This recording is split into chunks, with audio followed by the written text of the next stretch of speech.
नमस्कार, माउन्टेन समाचारमा स्वागत गर्दछु। म सुजन चालिसे। सुरु गरौँ प्रमुख समाचारहरूबाट।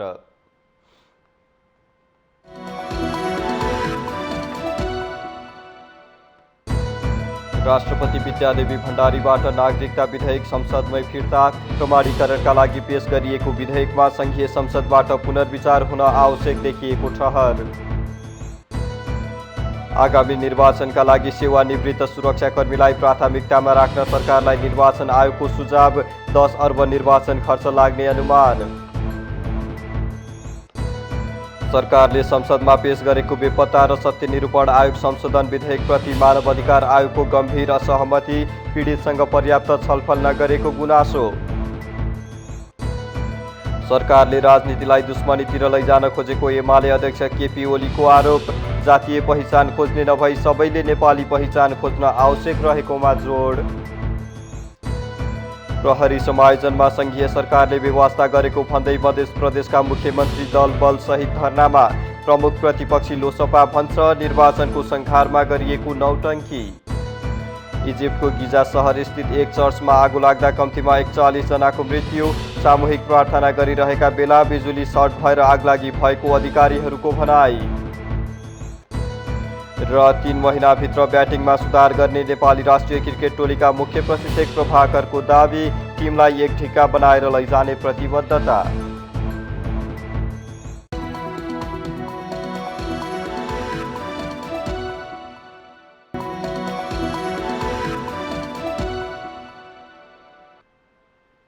अब समाचार विस्तारमा। राष्ट्रपति विद्यादेवी भण्डारीले नागरिकता विधेयक फिर्ता गर्नुभएको छ। राष्ट्रपति भण्डारीले नागरिकता विधेयक आइतबार साँझ 15 बुँदे सन्देशसहित संसदमै फिर्ता गर्नुभएको राष्ट्रपति कार्यालयबाट जारी विज्ञप्तिमा उल्लेख गरिएको छ। संवैधानिक व्यवस्था अनुसार सोमबारसम्ममा प्रमाणीकरण वा फिर्ता गर्ने समय रहेकोमा राष्ट्रपति भण्डारीले आइतबार साँझ विधेयक फिर्ता गर्नुभएको हो। राष्ट्रपति कार्यालयबाट जारी विज्ञप्तिमा प्रतिनिधि सभाबाट प्रमाणित भई नेपालको संविधानको धारा 113 को उपधारा 2 बमोजिम प्रमाणीकरणका लागि पेश हुन आएको नेपाल नागरिकता ऐन 2063 लाई संशोधन गर्न बनेको विधेयकमा नेपालको संविधान बमोजिम नागरिकता प्राप्ति सम्बन्धी विषयमा संघीय सदनबाट पुनर्विचार हुन आवश्यक देखिएकाले नेपालको संविधानको धारा 113 को उपधारा 3 बमोजिम सन्देशसहित विधेयक प्रतिनिधि सभामा फिर्ता पठाइएको उल्लेख छ। राष्ट्रपतिले संविधानको धारा 113 को उपधारा 3 मा प्रमाणीकरणका लागि पेश भएको अर्थ विधेयक बाहेक अन्य विधेयकमा पुनर्विचार हुन आवश्यक छ भन्ने राष्ट्रपतिलाई लागेमा त्यस्तो विधेयक पेश भएको 15 दिनभित्र सन्देशसहित सदनमा फिर्ता पठाउन सक्ने व्यवस्था अनुसार नागरिकता विधेयक फिर्ता भएको हो।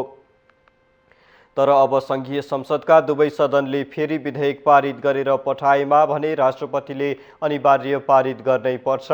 गत साउन 6 गते संघीय संसदबाट पारित विधेयक प्रमाणीकरणका लागि साउन 15 गते राष्ट्रपति कार्यालय पठाइएको थियो।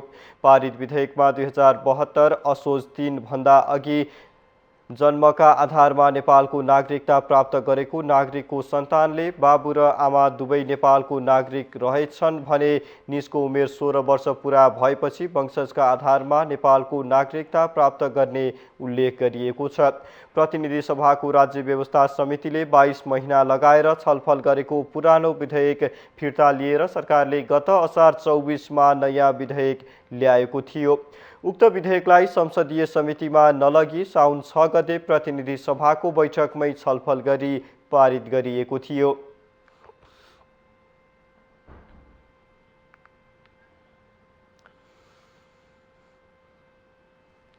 निर्वाचन आयोगले मङ्सिर 4 गते हुने प्रदेश र प्रतिनिधि सभा निर्वाचनका लागि सेवानिवृत्त सुरक्षाकर्मीलाई पहिलो प्राथमिकतामा राख्न सरकारलाई सुझाव दिएको छ। आइतबार आयोगद्वारा आयोजित सम्पादकहरूसँगको छलफलमा प्रमुख निर्वाचन आयुक्त दिनेश कुमार थपलियाले यस्तो जानकारी दिनुभएको हो। प्रमुख निर्वाचन आयुक्त थपलियाले सेवानिवृत्त भएका सुरक्षाकर्मीहरूलाई जुन पदबाट सेवानिवृत्त भएका हुन् सो सरहको तलब सुविधा दिएर राखे तालिम प्राप्त जनशक्ति प्राप्त हुने र राज्यको खर्च पनि कम लाग्ने बताउनुभयो। उहाँले राष्ट्रिय सेवा दल र स्थानीय तहमा खटाइएका म्यादी प्रहरीहरूलाई प्राथमिकतामा राखेर अघि बढे सरकारको सुरक्षा सम्बन्धी विभिन्न शीर्षकमा हुने खर्च कम हुने बताउनुभयो। उसलाई जुन पदबाट निवृत्त भएको छ त्यही पदको बराबरको केही तलब सुविधा दिउँ, त्यो चाहिँ अलिक। र उता हिजो त ड्रेस त पक्कै थियो, त्यही ड्रेस लाएर आइज भनौँ र यो ड्रेसको खर्च पनि घटाउँ, त्यो पनि मिल्छ। त्यो दिन एकदम राम्रो कडा आइरन लगाएको 15 दिन अगाडि सिलाएको लुगा लाउनु पर्नेछ भन्ने त गरिरहन पर्दैन। ड्रेस त चिनिने न हो यो सुरक्षाकर्मी छ भनेर। यो गर्यो भने खर्च पनि घट्छ, तालिम प्राप्त जनशक्ति पनि हुन्छ।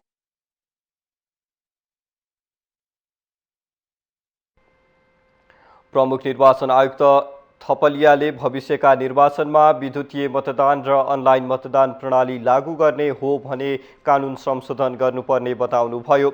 उहाँले विदेशमा बस्ने नेपालीलाई मताधिकारका बारेमा विभिन्न विकल्पमा छलफल भइरहेको पनि जानकारी दिनुभयो। उहाँले कम्तीमा राष्ट्रपति र उपराष्ट्रपतिको चुनावमा विद्युतीय मेसिन प्रयोग गर्ने गरी आयोगले तयारी गरिरहेको पनि जानकारी दिनुभयो। गठबन्धन भन्ने शब्द संविधान र कानुनमा कतै व्यवस्था नरहेको जिकिर गर्दै प्रमुख निर्वाचन आयुक्त थपलियाले दलहरूले दफा 48 अनुसार एकल र दफा 49 अनुसार मिलेर दल दर्ता गर्न पाउने भने बताउनुभयो। निर्वाचन आयोगले आगामी निर्वाचनका लागि 10 अर्ब खर्च हुने अनुमान गरेको छ।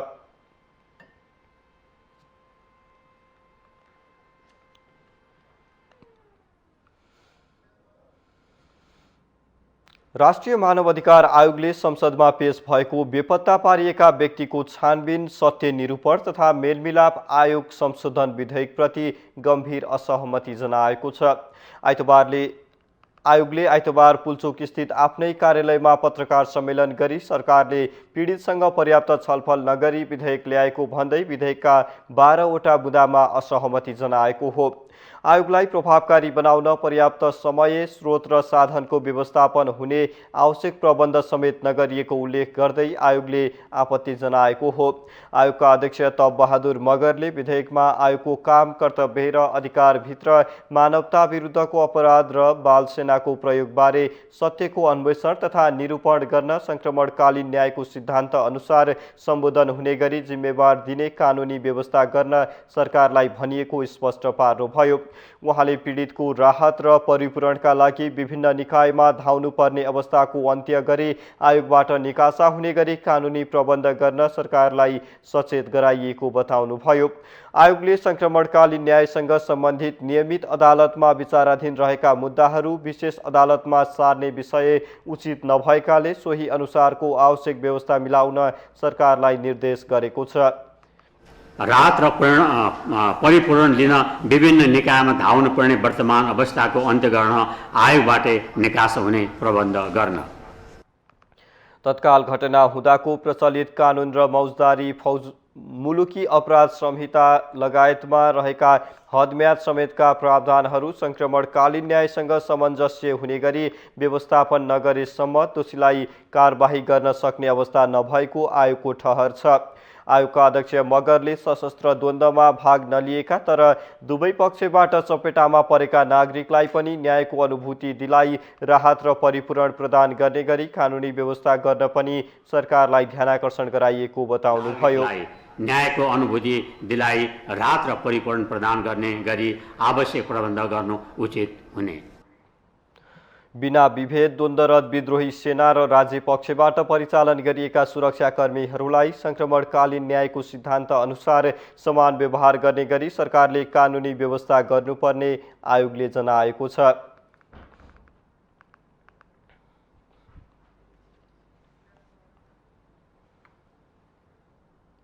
नेकपा एमालेका अध्यक्ष केपी शर्मा ओलीले गठबन्धन सरकारले राजनीतिलाई दुश्मनीतिर लैजान खोजेको आरोप लगाउनु भएको छ। आइतबार काठमाडौँमा आयोजित राष्ट्रिय युवा सम्मेलनलाई सम्बोधन गर्दै अध्यक्ष ओलीले यस्तो आरोप लगाउनु भएको हो। ओलीले कहिले जातका नाममा, कहिले भूगोलका नाममा नेपालीलाई भिडाउन खोजिएको जिकिर गर्नुभयो। वर्तमान नेपाली समाजलाई स्वस्थ प्रतिस्पर्धातिर लैजानुपर्ने खाँचो औल्याउँदै अध्यक्ष ओलीले जातीय पहिचान खोज्ने नभई सबैले नेपाली पहिचान खोज्न आवश्यक रहेको बताउनुभयो। हाम्रो समाज स्वस्थ प्रतिस्पर्धातिर जाने कि दुश्मनीतिर जाने? कहिले जातका नाउँमा, कहिले धर्मका नाउँमा, कहिले भूगोलका नाउँमा नेपालीलाई भिडाउन खोजिन्छ, यहाँ सेन्टिमेन्टमा ल्याउन खोजिन्छ। हाम्रो पहिचान भनेर नेपाली पहिचान हामीले खोज्नुपर्ने नेपाली पहिचान हो। जातका पहिचान यो भनौँ अनि एकले अर्कालाई घृणा गर्यो, यसरी नेपालीलाई फुटाउन, विभाजित गर्न खोजिएको छ। आफू र श्रीमतीको नाममा रहेका सबै सम्पत्ति मरणोपरान्त राज्यको नाममा समर्पित गरिसकेको भन्दै अध्यक्ष ओलीले अहिले आफूसँग स्वास्थ्य उपचारको निम्ति पनि खर्च नभएको जिकिर गर्नुभयो। उहाँले देशको विकासका लागि काम गर्दा विरोधीहरूले काम गर्न नदिएको भन्दै देश विकास र समृद्ध बनाउने अभियानमा अघि बढिरहने प्रतिबद्धता जनाउनुभयो। म पनि खुट्टा तान्दै गर, म त हिँड्छु मेरै बाटो, खुट्टा तान्दै गर, गीत गाउँदै गर्छु, गीत पनि गाउँदै गर्छु, अगाडि पनि बढ्दै गर्छु। आफ्नो अभियानमा, आफ्नो कुरामा म अगाडि बढिरहन्छु। राजनीतिक दलले युवालाई महत्त्व नदिएको भन्ने कुरा सत्य नरहेको जिकिर गर्दै उहाँले एमाले काठमाडौँ महानगरपालिकामा 29 वर्षको उपमेयर बनाएको उल्लेख गर्नुभयो।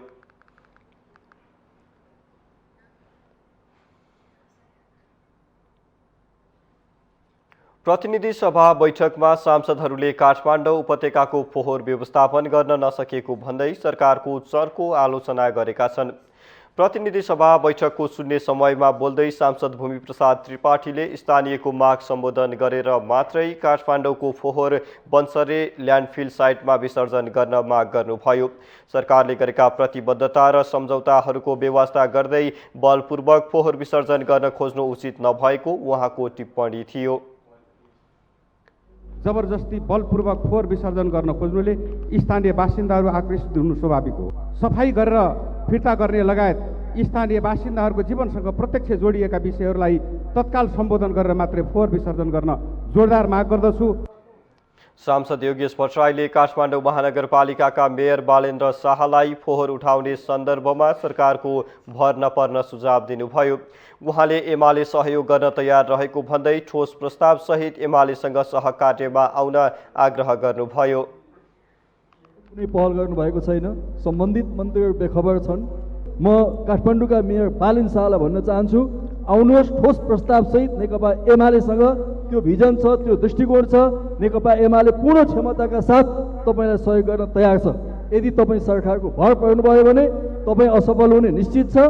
काठमाडौँको बर्बादी हुनेछ।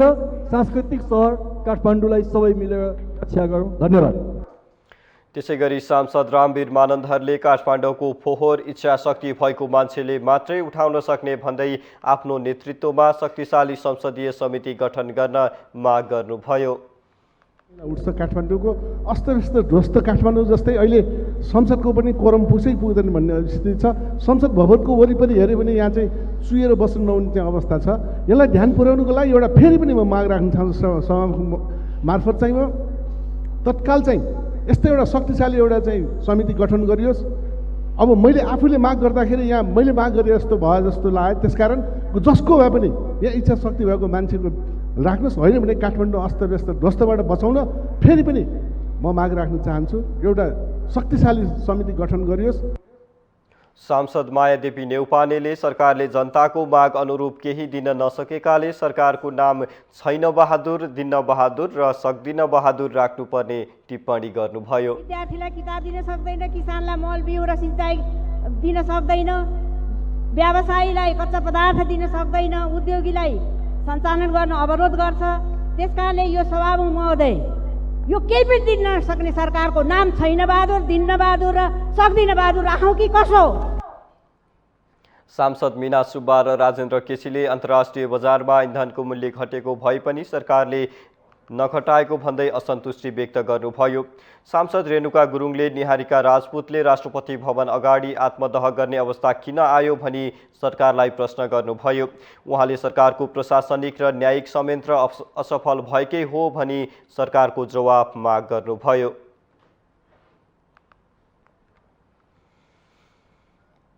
मध्य प्रदेश सरकारले प्रहरी समायोजन नगरेको भन्दै संघीय सरकार विरुद्ध आन्दोलन चर्काएको छ।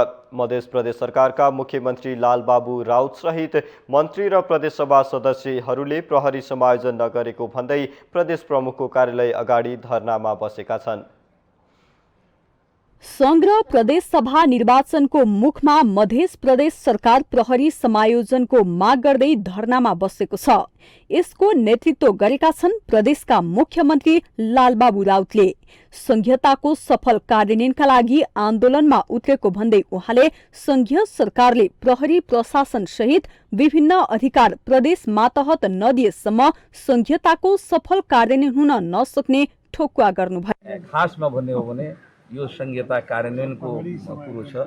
हामी चाहन्छौँ कि प्रदेश संघीयतामा गइसके प्रदेशलाई प्रहरी प्रशासन र यहाँको शान्ति सुरक्षाको जिम्मा मिलोस् भन्ने हामी चाहन्छौँ। यसको लागि संघीय सरकारले यसमा छिटोभन्दा छिटो समायोजनको प्रक्रिया सम्पन्न गरोस्। यता प्रमुख प्रतिपक्ष लोकतान्त्रिक समाजवादी पार्टीका प्रदेश सांसद परमेश्वर शाहले प्रदेश सरकारको धरना लगायतका कार्यक्रम जनतालाई भ्रममा पार्न मात्र गरिएको आरोप लगाउनु भएको छ। निर्वाचनको संघारमा गरिएको आन्दोलनको कुनै औचित्य नरहेको उहाँको भनाइ छ।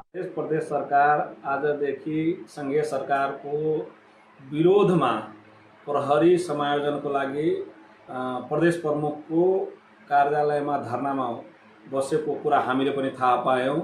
म यो प्रदेशको हाम्रो दल प्रमुख प्रतिपक्षी दल हो, तर हामीसँग कुनै सरसल्लाह गरिएन।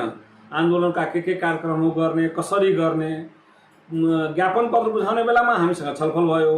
आन्दोलनको काम गर्ने बेलामा, आन्दोलन गर्ने बेलामा हामीसँग कुनै छलफल भएन। त्यसैले म के बुझ्छु भने सरकारले यो जस्ट एउटा कर्म क्रिया गरेको हो। वास्तवमै मध्य प्रदेशलाई प्रहरी चाहिएको हो भने यो चुनाव घोषणा गरिसकेपछि आन्दोलन गर्नु, मलाई लाग्छ यो चाहिँ सरकारले यो जनतालाई भ्रममा पार्न खोजेको छ। मलाई लाग्छ यो आन्दोलनको औचित्यता अहिले छैन। यस्तै तराई मधेस लोकतान्त्रिक पार्टीका अध्यक्ष वृषेश चन्द्र लालले प्रदेश सरकारको धरना लगायतको कार्यक्रमलाई नौटंकीको संज्ञा दिनुभएको छ।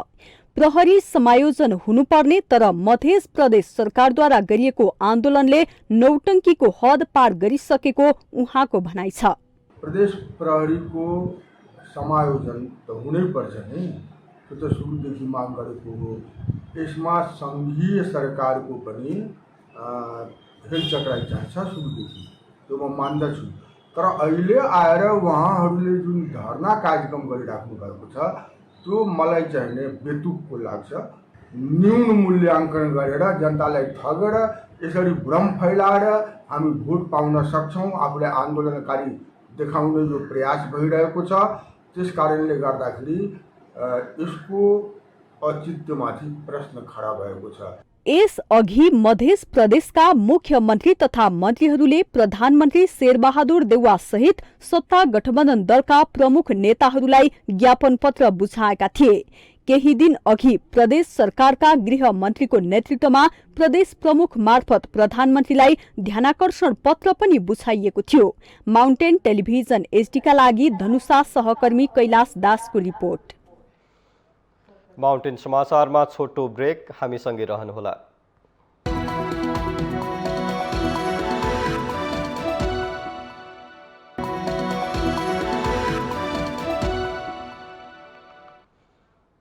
ब्रेकपछि पुनः स्वागत छ। अब बाँकी समाचार।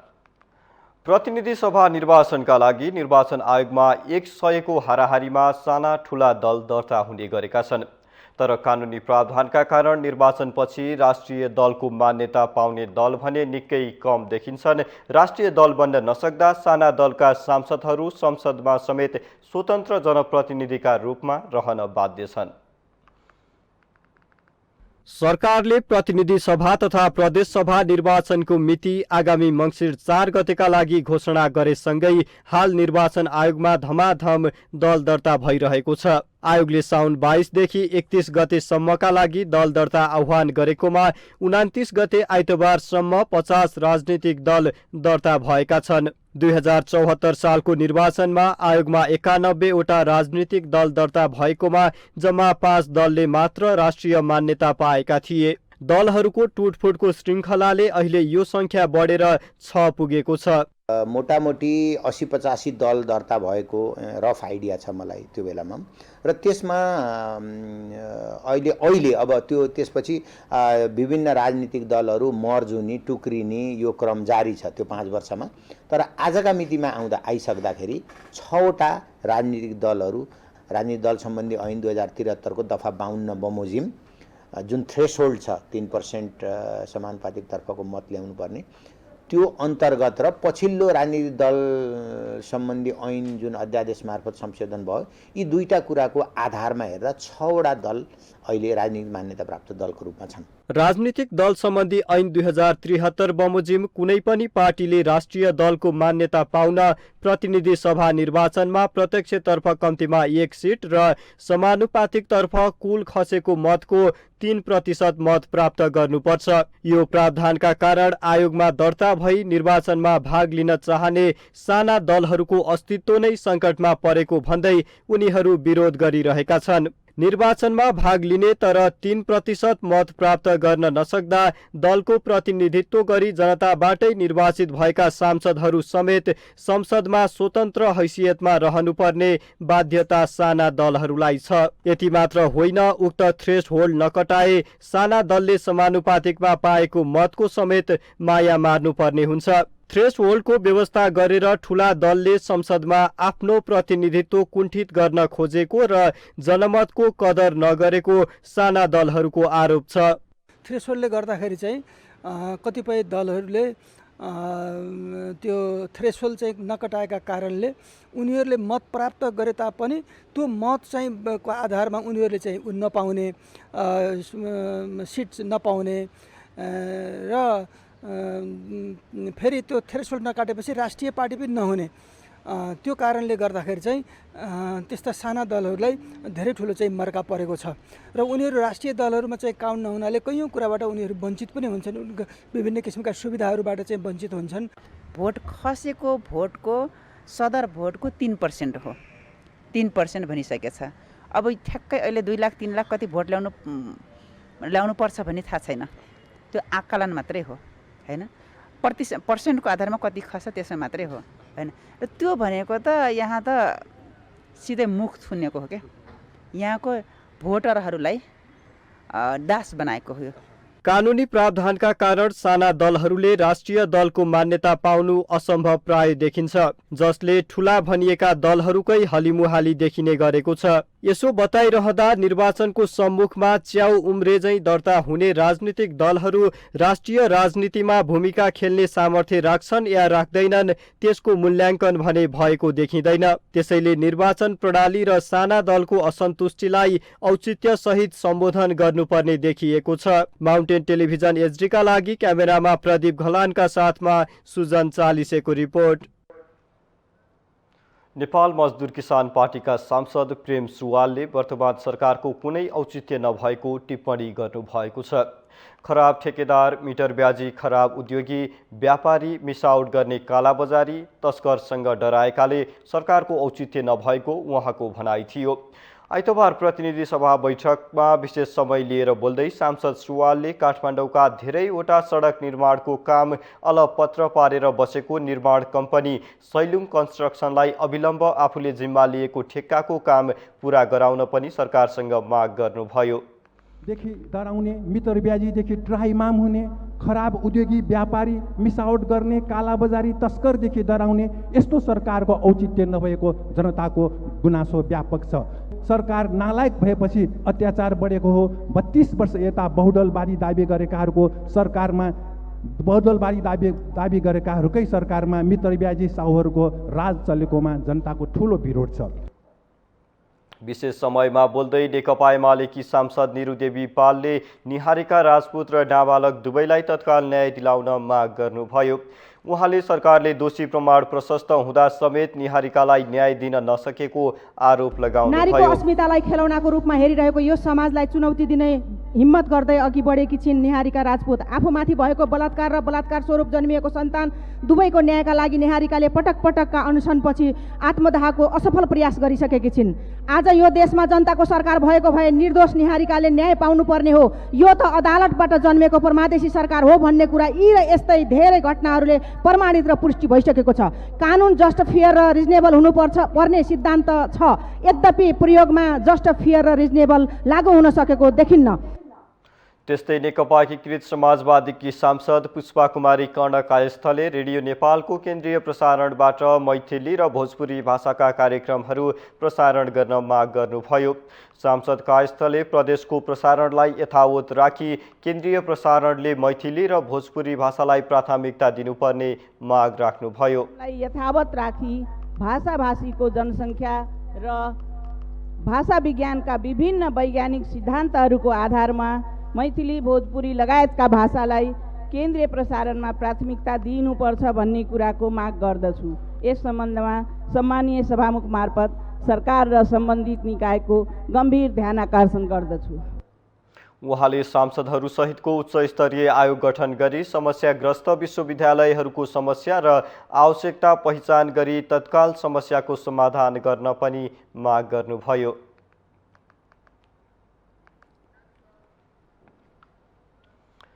चुनाव नजिकिँदै गर्दा नेपाली कांग्रेसभित्र कलहको आगो दन्केको छ। नेतृत्वले एकलौटी गरेको आरोप लगाउँदै आएको संस्थापन इतर पक्ष आगामी निर्वाचनमा कम्तीमा 40% सिट पाउनुपर्ने अडानमा उत्रिएको छ। पार्टी निर्णयमा सभापति शेरबहादुर देउबाले एकलौटी गर्न थालेपछि संस्थापन इतर पक्ष झस्किएको हो, जसको प्रत्यक्ष असर आगामी निर्वाचनमा उम्मेदवारी बनाउने विषयमा पनि देखिने भएको छ। सत्ता गठबन्धन बीच सिट बाँडफाँडको रस्साकस्सी चलिरहेका बेला यसको असर कंग्रेसभित्र पनि देखिएको हो। स्थानीय निर्वाचनको सिट बाँडफाँडमा ठगिएको महसुस गरेको संस्थापन इतर पक्ष संघ र प्रदेशको निर्वाचनमा सभापति समक्ष आत्मसमर्पण नगर्ने अडानमा पुगेको छ। टिकटमा आफ्नो पक्षको बलियो उपस्थिति हुनुपर्ने अडानमा रहेको इतर पक्ष भागबण्डामा आफ्नो भाग खोसिए विद्रोह गर्ने धम्की नै दिन थालेको छ। विगतदेखि नै पार्टी नेतृत्व एकलौटी जान खोजेको आरोप लगाउँदै आएको कोइराला पक्षले पार्टीमा न्यायोचित व्यवहार नभए नेतृत्व विरुद्ध विद्रोह गर्ने चेतावनी दिएको छ। 14औं महाधिवेशनमा शेखर कोइरालाले 40% मत ल्याएकाले कम्तीमा 40% सिट आफ्नो पक्षले पाउनुपर्ने उक्त पक्षको अडान छ। भागबण्डाको नाममा चाहिने अन्याय हुन हुँदैन, न्याय हुनुपर्छ। न्यायोचित व्यवस्थाको कुरा गरेका छौँ। तपाईँ मलाई मन पर्यो या परेन, धनराज गुरुङलाई मन पर्यो या परेन भन्ने आधारमा कसैले जिम्मेवारी दिने कुरा हुँदैन। उनको निरन्तरता, पार्टीप्रतिको लगनशीलता, उनको निरन्तरता, उनको कार्यदक्षता, यी सबै कुरालाई हेरेर निर्णय गर्ने हो।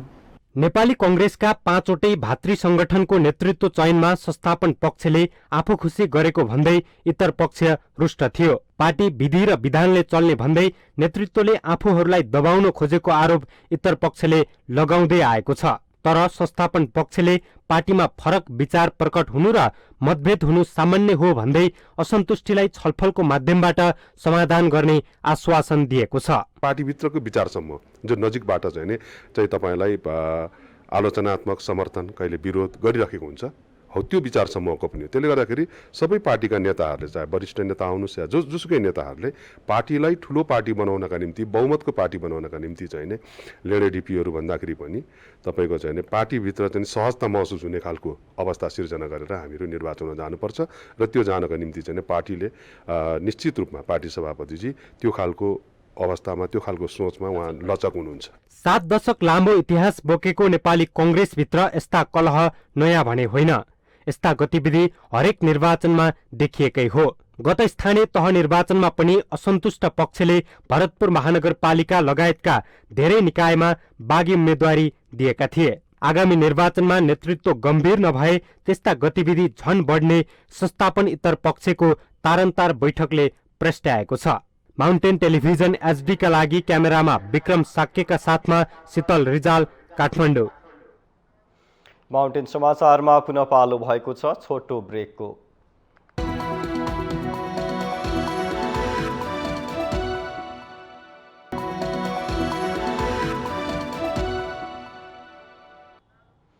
ब्रेकपछि पुनः स्वागत छ। अब बाँकी समाचार। 2072 सालको महाभूकम्पले ध्वस्त बनाएका सम्पदाहरूको पुनर्निर्माणका क्रममा विभिन्न ठाउँमा विवादहरू देखा परे। रानीपोखरी होस् या काष्ठमाण्डव, सम्पदाको मौलिकतादेखि ठेक्का पट्टाको किचल्लोले पुनर्निर्माणमा ढिलाइ भएको थियो। केही सम्पदाहरूको निर्माण प्रक्रियामा विवाद देखिँदा अझै बन्ने सुरसार छैन। त्यसै मध्येको एक हो ललितपुरको शङ्खमूल स्थित जगत नारायण मन्दिर। महाभूकम्पले ध्वस्त बनाएको ललितपुर महानगरपालिका वडा नम्बर 9 शङ्खमूलमा रहेको जगतनारायण मन्दिरको अहिलेसम्म पनि पुनर्निर्माण हुन सकेको छैन। पुनर्निर्माण गर्न पुरातत्व विभागले 2073 सालमा राजेन्द्र रफिना रामजेवीलाई 2 वर्षमा सक्ने गरी 8 करोडमा ठेक्का दिएको थियो। ठेक्कापछि मन्दिरमा सतलहरूको निर्माण भएको थियो। निर्माणकै क्रममा पुरातत्व विभाग र ठेकदार बीच विवाद भएपछि मन्दिरको निर्माण अलपत्र भएको छ। बनाइएका सतलहरू पनि भत्किने अवस्थामा छन्। मन्दिरमा एउटै ढुङ्गाले निर्माण गरिएको गणेशको दुर्लभ तथा नागले बेरिएको विशाल गरुडको मूर्ति लठालिङ्ग अवस्थामा छ। मन्दिर क्षेत्रमा जगतगुरु आश्रम एवं जगत नारायण व्यवस्थापन समितिले गुरुकुल सञ्चालन गरिरहेको छ, जहाँ 32 जना विद्यार्थीहरूसहित 50 जना बसिरहेका छन्। गुरुकुलका प्राचार्य तेज भट्टराईले मन्दिर पुनर्निर्माणका लागि महानगरपालिका र पुरातत्व विभागमा पटक पटक कुरा राख्दा पनि कुनै सुनवाई नभएको दुखेसो पोख्नुहुन्छ। यो समय 9 वर्षको समय भनौँ, यो 8-9 वर्षको समयमा पनि नबनेको यस्तो अवस्था छ, बिजोको अवस्था छ। यहाँनिर अब आश्रम हो, यो एउटा संस्कृतलाई त्यति महत्त्व दिइरहेका छन् अहिले, तर हाम्रो सरकारले वास्ता गरेको छैन। त्यही यो संस्कृत र संस्कारलाई अब बिस्तारै बिस्तारै सायद मलाई त लाग्छ मास्न खोजेको जस्तो लाग्छ। अहिलेसम्म यो 8-9 वर्षमा पनि यो बनिन अथवा नबन्नु भनेको अब संस्कार र संस्कृतिलाई हाम्रो सरकारले वास्ता गर्दैन। पुरातत्व विभाग प्रवक्ता रामबहादुर कुमार मन्दिर पुनर्निर्माण नहुनुमा ठेकदारको बदमाशी भएको आरोप लगाउनुहुन्छ। ठेकदारले सहमति अनुसार काम नगरेको हुँदा पटक पटक पत्राचार गर्दा पनि व्यवस्था गरेकोले कारवाही गरिएको र अहिले सर्वोच्च अदालतमा मुद्दा विचाराधीन रहेको उहाँले जानकारी दिनुभयो। र अहिले त्यो सम्पदा नबन्नुको प्रमुख कारण चाहिँ ठेकदार कम्पनीलाई बारम्बार ताकेदा गर्दा पनि काम सुचारू रूपले नगरेको र चाहिँ अब टाइम टेबल अनुसार चाहिँ काम गर्न नसकेको र बारम्बार पत्रचार गर्दाखेरि पनि खास गरी उपस्थित हुन नआएको सवालमा हामीहरूले उसलाई कारवाहीको लागि कारवाही प्रक्रिया अगाडि बढाएका थियौँ। कारवाही प्रक्रिया अगाडि बढाउने सन्दर्भमा ठेकदार कम्पनीबाट नै सम्मानित अदालतमा चाहिँ मुद्दा दायर भएको थियो। ललितपुर उद्योग वाणिज्य संघ कार्य समितिका सदस्य महेश श्रेष्ठले मन्दिर नबन्नुमा कमिसन र भागबन्दाको खेल हुन सक्ने शङ्का गर्नुहुन्छ। उहाँले पर्यटकीय क्षेत्रको रूपमा विकास गर्न सकिने मन्दिरको तत्काल पुनर्निर्माण गर्नुपर्नेमा जोड दिनुभयो। हामीले भीमसेन मन्दिर पुनर्निर्माण सम्पन्न गरिसकेको यहाँहरूमा सर्वविदित छ र भीमसेन मन्दिर बनिसकेको अवस्थामा पनि यो अझ पनि यो भीमसेन मन्दिर लगभग 1.5-2 वर्षमा बनिसकेको अवस्थामा फिन्जालो गएको 9-10 वर्षसम्म 9 वर्ष लगभग हुँदाखेरि पनि एउटा केही पनि पूर्वाधारै तयार नहुनु यो एकदम दुःखको कुरो हो र यसको लागि हामी सम्पूर्णले चाहिँ पहल गर्नुपर्छ। मिडियाका साथीहरूले पनि यसमा आवाज उठाउनुपर्छ र यो जसरी पनि यो जगतनारायण मन्दिर चाहिँ बन्नुपर्छ भन्ने चाहिँ हाम्रो चाहिँ सबैबाट दबाब गयो भने पक्कै पनि बन्छ भन्ने मलाई लागेको छ। जगतनारायण मन्दिरमा भेटिएका ज्येष्ठ नागरिकहरूले मन्दिरको दुर्दशा देखेर आफूहरू निकै दुखित भएको भन्दै तत्काल बनाउनु पर्नेमा जोड दिए। अहिले चाहिँ यस्तो विधि वंश भत्किएको यो सबै भत्किया देख्नु पर्यो। यो चाहिँ राम्रो बनियोस्, राम्रो बनाउनु पर्यो। सरकारले पनि हेर्नु पर्यो, जनताले नि हेर्नु पर्यो। बरु केही सहयोग हामीहरू पनि हेर्छौँ, 2-4 धेरै नसकिन् थोरै त हामी पनि सक्छौँ नि। पुरातत्व विभाग र ठेकदारको विवादले ऐतिहासिक मूर्तिहरू हराउने क्रम जारी नै छ। कतै मन्दिरको पहिचान नै समाप्ति हुने होइन त भन्ने खतरा पनि उत्तिकै रहेको छ। माउन्टेन टेलिभिजन एचडीको लागि क्यामेरामा अमर सिंह रावतका साथ विसन्तर साक्यको रिपोर्ट। दाङको बिजौरीमा रहेको प्रादेशिक आयुर्वेद चिकित्सालयमा जलौका अर्थात् जुकाको टोकाई पद्धतिबाट उपचार सेवा दिन सुरु भएपछि बिरामीहरूको चाप बढेको छ। लामो समय उपचार गर्दा पनि निको नभएका बिरामीहरू यो सेवा लिन आयुर्वेद अस्पतालसम्म पुग्ने गरेका हुन्। बाँकेको नेपालगञ्ज 5 की डोल्मा सुनार विगत 14 वर्षदेखि शरीर चिलाउने समस्याका कारण पीडित हुनुहुन्थ्यो। उपचारका लागि धेरै ठाउँ धाए पनि निको भएन। प्रादेशिक आयुर्वेद चिकित्सालयमा जलौका अर्थात् जुकाको टोकाई पद्धतिबाट उपचार हुने थाहा पाएपछि उपचार गर्न उहाँ बाँकेबाट दाङ पुग्नु भएको हो। पहिलोचोटि त म त अरू अस्पताल गर्थेँ त गर्न त मलाई 12 वर्ष भयो बिमारी भएको अन्त अस्पताल पनि आयुर्वेद अस्पताल आएको थियो। गाउँको सागर आइज त त्यहाँ नेपालगञ्ज उहाँ मेडमले पठाउनु आयो क्या मलाई मेडमले पठाउनु आयो। यो सेवा सुरु भएको करिब 2 महिना मात्रै भयो। अहिलेसम्म 38 जना बिरामीहरूले यस विधिबाट उपचार लिएको अस्पतालले जनाएको छ। सुरुमा बिरामीहरू यो सेवा लिन डराएका भए पनि यस विधिबाट उपचार गराएपछि भने उनीहरूले नै अरूलाई पनि सिफारिस गर्ने गरेका छन्। जलौका हाम्रो अस्पतालमा सुरु भएको चाहिँ पछिल्लो 2-3 महिनादेखि चाहिँ रेगुलर रूपमा पहिला पनि फाटाफुट्टा भइरहेको थियो, तर अहिले अस्पतालबाट जुन जलौका हामीले लार्ज एमाउन्टमै खरिद गरेपछि जलौकाको समस्या पनि छैन, किन पर्याप्त मात्रामा हामीसँग जलौकाहरू छन् र 2-3 महिनादेखि चाहिँ हामी रेगुलर सञ्चालन गरिरहेका छौँ। जलौका पद्धतिको उपचार परापूर्व कालदेखि भइरहेको भए पनि नेपालमा भने कम मात्र हुने गरेको छ। नरदेवी आयुर्वेद चिकित्सालय राष्ट्रिय आयुर्वेद अनुसन्धान तथा तालिम केन्द्र काठमाडौँपछि प्रादेशिक अस्पतालमा यो सेवा सुरु भएको हो।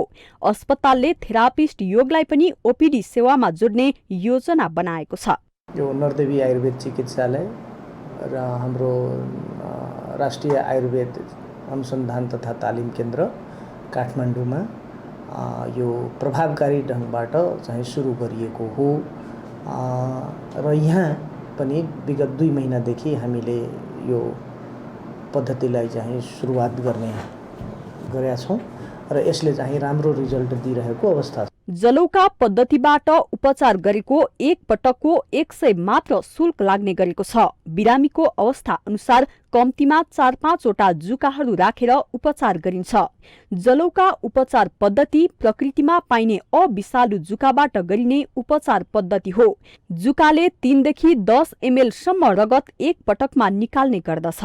हाम्रो यो अस्पतालमा बाहिर त प्राइभेटमा धेरै महँगो पनि पर्छ। हाम्रो अस्पतालमा चाहिँ एक सिटिङको 100 रुपियाँ लिन्छौँ, जुनमा कुनै बिरामीलाई 4 वटा 5 वटासम्म जलौका प्रयोग गर्नुपर्छ। त्यसको एक सिटिङको खर्च भनेको 100 रुपियाँ मात्रै हो। जुकाको साइज हेरेर पनि हुन्छ, नत्र हामीसँग भएका जुकाहरू 3 ml देखि 10 ml सम्म रगत निकाल्ने जुकाहरू छन्। पछिल्लो समय अस्पतालमा सेवा विस्तारको कारण बिरामीहरूको आकर्षण बढेको छ, तर अस्पतालमा भौतिक संरचना अभाव र पुरानो भवन हुँदा समस्या भइरहेको छ। त्यसैले संघ र प्रदेश सरकारले सेवासँगै संरचना निर्माणमा ध्यान दिन आवश्यक छ। माउन्टेन टेलिभिजन एचडीका लागि दाङ सहकर्मी विकास डाँगीको रिपोर्ट। यति बेला नेपाली नागरिकले पेट्रोलियममा मात्र होइन चामल, दाल, तरकारीदेखि खाने तेलसम्ममा महँगीको मार खेप्नु परेको छ। महँगी यति धेरै छ कि सामान्य आम्दानी हुनेहरूको गुजारा नै कठिन बनेको छ। बजार भाव अनियन्त्रित बनिरहँदा अनुगमनकारी सरकारी संयन्त्र भने बेखबर जस्तै बनेको छ। पेट्रोलियम पदार्थसँगै बिहान बेलुकी भान्सामा प्रयोग हुने खाद्य वस्तुसम्ममा भएको मूल्य वृद्धिले सर्वसाधारणलाई हाजित बनाएको छ। हरेक वस्तुको बजार भाव जथाभावी बढिरहँदा सरकार भने अनुगमन र हस्तक्षेपमा चासो देखाउनुको साटो बाह्य कारण देखाउँदै पन्छिने गरेको छ। रोजीरोटी गरेर गुजारा चलाउने आम उपभोक्ता भने महँगीले गर्दा बिहान बेलुकाको छाक टार्न समेत मुस्किल हुने बताउँछन्। उता भारी बोकेर खर्चको जोहो गर्ने श्रमिकहरू पनि खाद्य वस्तुको मूल्य आकाशिएको, तर आफूहरूले गर्दै आएको भारी बोक्ने कामको ज्याला पनि नबढेकाले 2 छाक टार्न पनि गाह्रो परेको दुखेसो गर्छन्। तरकारी अहिले निकै महँगो भएको छ, 1-1.5 महिना बढी भयो होइन। अब आम्दानी नहुने परिवारलाई चाहिँ एकदमै गाह्रो हो के यो। दिनभरि काम गरेर उनीहरूले 1 छाक टार्ने सामान किन्न सक्दैन अहिलेको महँगीमा। भारी लिएको 50 रुपियाँ छ, भित्रको कसैले 20 दिन्छ, कसैले 30 रुपियाँ दिन्छ। अनि त्यति आफ्नो अब सबै चिज महँगै भयो। हाम्रो भरियाको ज्याला के भरिया छैन। व्यापारीहरू भने आफूले किनेर ल्याएको मूल्य पनि नआउँदा र आधा तरकारी कुहिएर जाने भएकाले घाटा हुने भन्दै आफ्नो बचाउ गर्छन्। हिजो अस्तिको भन्दा चाहिँ धेरै भाउ घटी भएको छ। बजारमा धेरै आएर हो कि अब उहाँ उत्पादन बढी भएर हो। त्यो हिजो अस्तिको भन्दा धेरै बिक्री पनि छैन। मेन कुरो कोही बेला हुन्छ, कोही बेला हुँदैन, कोही बेला आधी घाटा पर्छ नानी। कोही बेला त अब तपाईँले 30ले 40ले घेराउन ल्यायो भने 50ले बेच्न सकिँदैन, अनि 40ले बेच्नुपर्छ, घाटा भइहाल्छ। कुहिएर त धेरै जान्छ। अब यो भरे बिग्यान पनि फाल्नै पर्छ।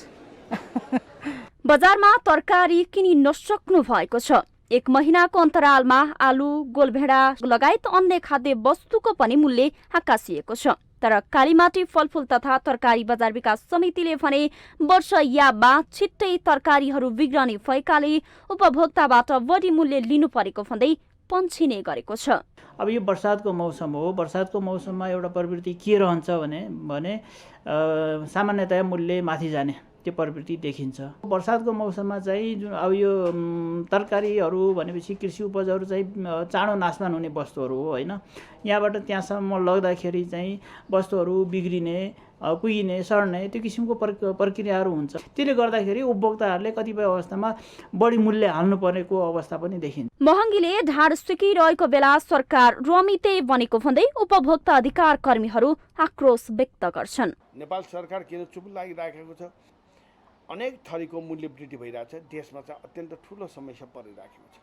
हरेक कुराहरू खाद्यान्नदेखि लिएर अनेक सेवा सुविधामा समेत मूल्य वृद्धि भइरहेको छ। त्यो आम उपभोक्ताले ठेक्नै नसक्ने अवस्थामा पुगिराखेको अवस्था छ।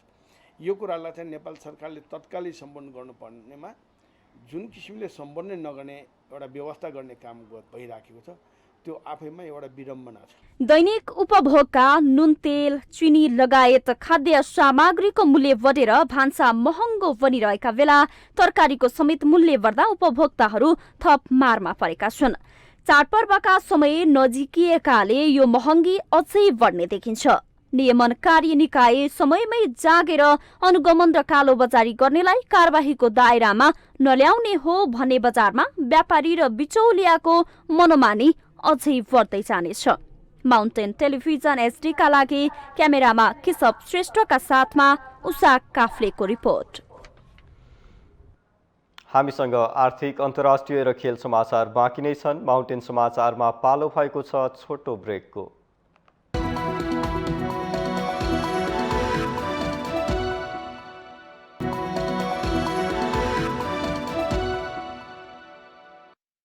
ब्रेकपछि पुनः स्वागत छ। अब आर्थिक समाचार।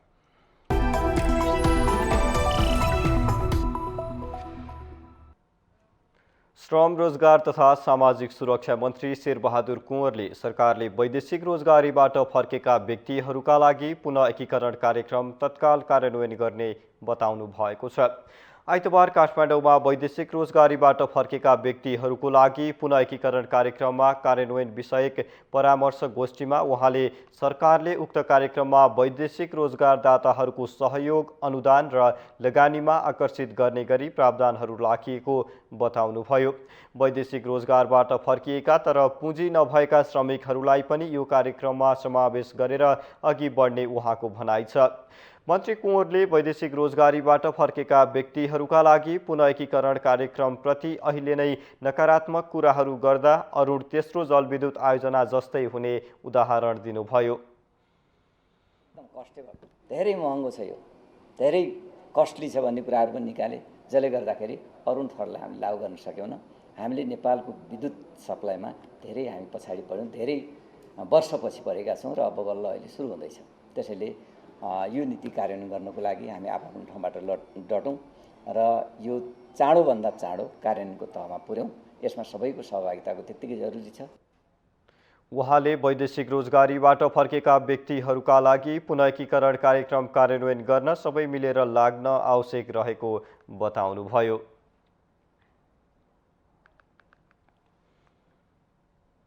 अब पालो अन्तर्राष्ट्रिय समाचारको।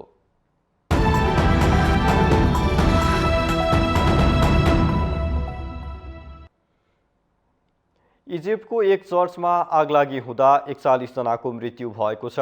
घटनामा थुप्रै व्यक्ति घाइते भएको खबर छ। इजिप्टको गिजा सहरमा रहेको चर्चमा आइतबार बिहान आगो लाग्दा मानवीय क्षति भएको हो। बीबीसीका अनुसार घटनामा घाइते 14 जनालाई अस्पताल भर्ना गरिएको छ। रोइटर्सले भने कम्तीमा 35 जनाको मृत्यु तथा 45 जना घाइते भएको उल्लेख गरेको बीबीसीले जनाएको छ। गिजा सहरको इमबाबा क्षेत्र स्थित अबु सिफिन चर्चमा घटनाका समयमा ठूलो संख्यामा मानिसहरू सामूहिक प्रार्थना गरिरहेका थिए। बिजुली सर्ट हुँदा आगलागी भएको जनाइएको छ।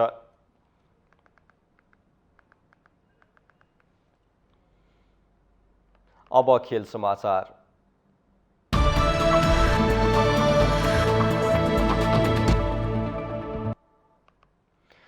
नेपाली राष्ट्रिय क्रिकेट टोलीका नवनियुक्त प्रशिक्षक मनोज प्रभाकरले 2-3 महिनाभित्रै टोलीको ब्याटिङमा सुधार गर्ने दाबी गरेका छन्।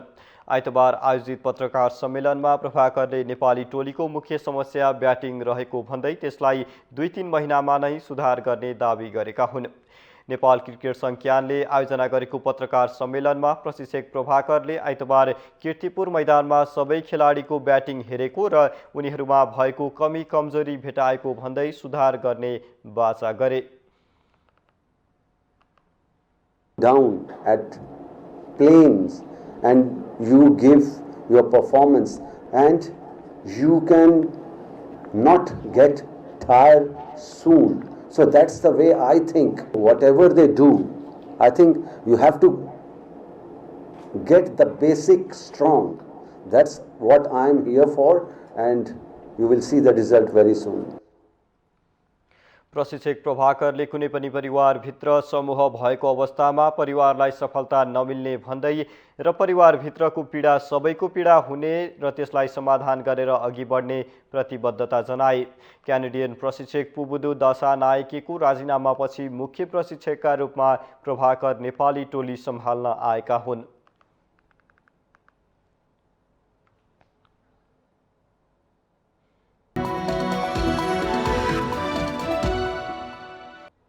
यो सँगै हामी माउन्टेन समाचारको अन्त्यमा आइपुगेका छौं। जाँदा जाँदै मुख्य समाचार पुनः एकपटक।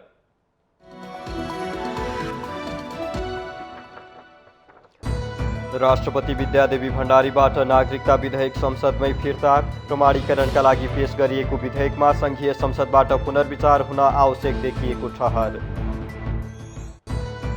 आगामी निर्वाचनका लागि सेवानिवृत्त सुरक्षाकर्मीलाई प्राथमिकतामा राख्न सरकारलाई निर्वाचन आयोगको सुझाव। 10 अर्ब निर्वाचन खर्च लाग्ने अनुमान।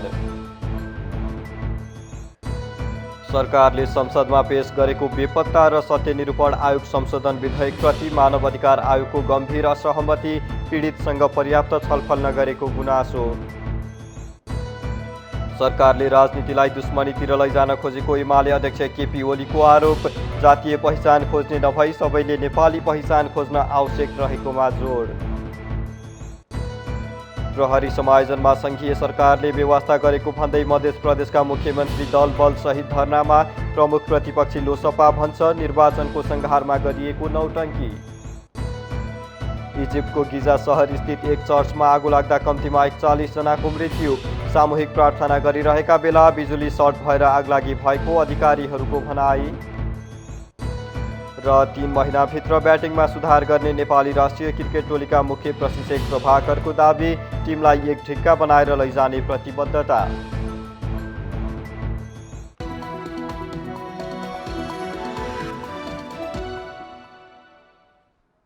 माउन्टेन समाचार अहिलेलाई सकियो। हाम्रा समाचार र कार्यक्रमहरू www.emountaintv.com, माउन्टेन टेलिभिजनको अफिसियल YouTube/mountaintv अफिसियल र फेसबुक मार्फत पनि हेर्न सक्नुहुनेछ।